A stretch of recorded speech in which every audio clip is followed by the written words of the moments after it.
मेरा एक कुश्ता तिला सुपर पावर तिला क्या बात है, कुश्ता तिला उस तो भी वध क्या बात है। ਇਹਦੇ ਅੰਦਰ ਮੈਂ ਖਾਸ ਚੀਜ਼ਾਂ ਇਸਤੇਮਾਲ ਕਰਨਾ ਵਾ ਜਿਹੜੀਆਂ ਚੀਜ਼ਾਂ ਇਸਤੇਮਾਲ ਕਰਵਾਉਣ ਦੇ ਨਾਲ ਕਾਫੀ ਸਾਰੇ ਲੋਕਾਂ ਨੂੰ ਫਾਇਦਾ ਹੋਇਆ ਔਰ ਪਾਕਿਸਤਾਨ ਤੋਂ ਬਾਹਰ ਲੋਕਾਂ ਨੇ ਮੈਨੂੰ ਇਤਨੇ ਆਰਡਰ ਬੁੱਕ ਕਰਵਾਏ ਔਰ ਜਿਨ੍ਹਾਂ ਲੋਕਾਂ ਕੋਲ ਮੇਰੀ ਜੈਨੂਇਨ ਚੀਜ਼ ਪਹੁੰਚੀ। ਦੇਖੋ ਫੇਕ ਨੰਬਰਾਂ ਦੇ ਅਗਰ ਕਿਸੇ ਨੇ ਮੰਗਵਾ ਲਈ ਤੇ ਮੈਂ ਉਹਨਾਂ ਦਾ ਜ਼ਿੰਮੇਦਾਰ ਨਹੀਂ ਹਾਂ। ਔਰ ਦੇਖੋ ਮੈਂ ਹਾਲਾਂਕਿ ਬੜੀ ਕੋਸ਼ਿਸ਼ ਕੀਤੀ 30 ਤੋਂ 35 ਬੰਦੇ ਪਕੜਵਾ ਦਿੱਤੇ ਨੇ, ਫਿਰ ਵੀ ਇਤਨੇ ਲੋਕ ਨੇ ਫੇਕ ਮੇਰੀ वीडियो चुकते हैं, थले नंबर अपने लिख देंगे ने।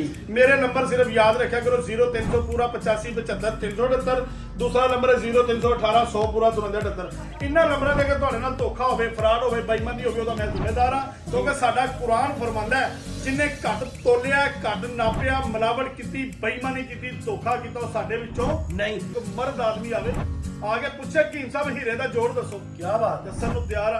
कोई बंदा आके कहे तांबा किस तरह बना दो, तांबे की गल सुनाउण नूं तैयार आ। कोई बंदा कहे पारा किवें मार दिओ, पारा बनाना तुहानूं सिखावांगे। देखो गल इह वे कि कोई गल वाला बंदा ते आवे ना यार, कोई सुनण वाला, कोई सुनाउण वाला, गल नूं समझण वाला बंदा आवे, फिर गल दा मजा आंदा। गल भाजी गल वाले बंदे नूं दित्ती जांदी, जदों गल वाला कोई बंदा आएगा ना हर चीज खोल के ओहदे अगे रख देंगे।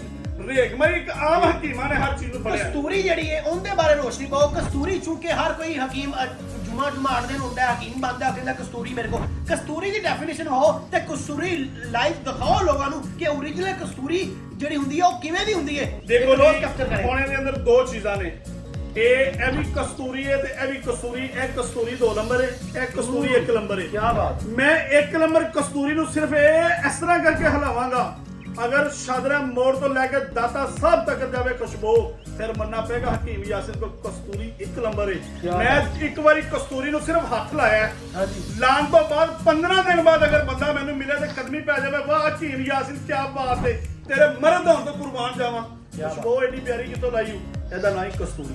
ਤੇ ਮੈਂ ਤੁਹਾਨੂੰ ਕਿਹਾ ਕਿ ਹਰ ਬੰਦਾ ਮਾਂ ਦਾ ਯਾਰ ਨਹੀਂ ਹੁੰਦਾ, ਕੋਈ ਮਾਵਾਂ ਦੇ ਲਾਲ ਵੀ ਹੁੰਦੇ ਨੇ। ਅਸੀਂ ਲਾਲਾਂ ਵਾਲੇ ਕੰਮ ਕਰਾਂਗੇ, ਲਾਲਾਂ ਵਾਲੀ ਗੱਲ ਕਰਾਂਗੇ, ਮਰਦਾਂ ਦੀ ਗੱਲ ਕਰਾਂਗੇ, ਗੈਰਤਮੰਦ ਬੰਦਿਆਂ ਦੀ। ਉੱਚੇ ਕੱਦ ਦਾ ਨਾਮ ਮਰਦ ਨਹੀਂ ਹੈਗਾ, ਚੌੜੀ ਛਾਤੀ ਦਾ ਨਾਮ ਮਰਦ ਨਹੀਂ ਹੈਗਾ।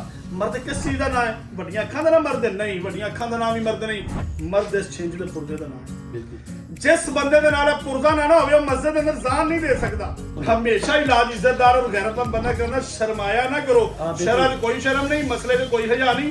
आगे एक बार कह दो कि यासिन साडे कोल पैसे नहीं, ओदा इलाज बिल्कुल फ्री करांगा, ओदा बिल्कुल इलाज फ्री करांगा। मेरे को एक बार ऐसा बगैरत बंदा आके कहे मेरे को 2 करोड़ रुपए ले ला, मेरा इलाज कर दे, वो मशीन कोई पैगाम लास्ट दे विच पाकिस्तान ते ओवरसीज पाकिस्तानियां नूं कोई खसूसी पैगाम देना चाहोगे?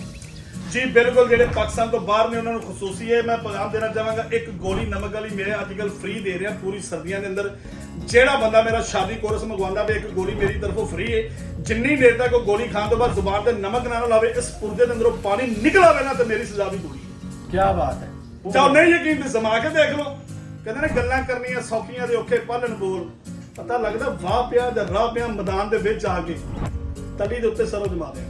क्या बात है। कोई आवे तो सही ना।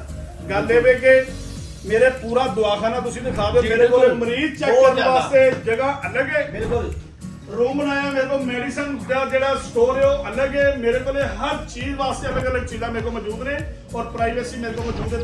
बेफिक्र होकर आया करो, इलाज करवाया करो, शर्माया ना कराया करो। शर्म आगे कोई शर्म नहीं, मसले लगे कोई इजाज़ नहीं। इलाज करवाना सुन्नत है, अपनी बीवी का हक अदा करो। जो नबियां पैगंबरां बड़ियां तुहाडे मेरे माँ बाप किया, तुसीं असीं किया, नबी की सुन्नत अदा की करना चाहिए। गल्लां सुनियां, खुल के गल्लां कीतियां, खुल के उन्होंने जवाब दिते और बड़ा मजा आया इत्थे आके। और नजर आया कि वाकई नीम हकीम खतरा है जान नहीं, बल्कि हकीम ने, ओरिजिनल हकीम ने और खानदानी हकीम ने अपने मेजबान खुरम शहजाद नूं दवो इजाजत। शुक्रिया।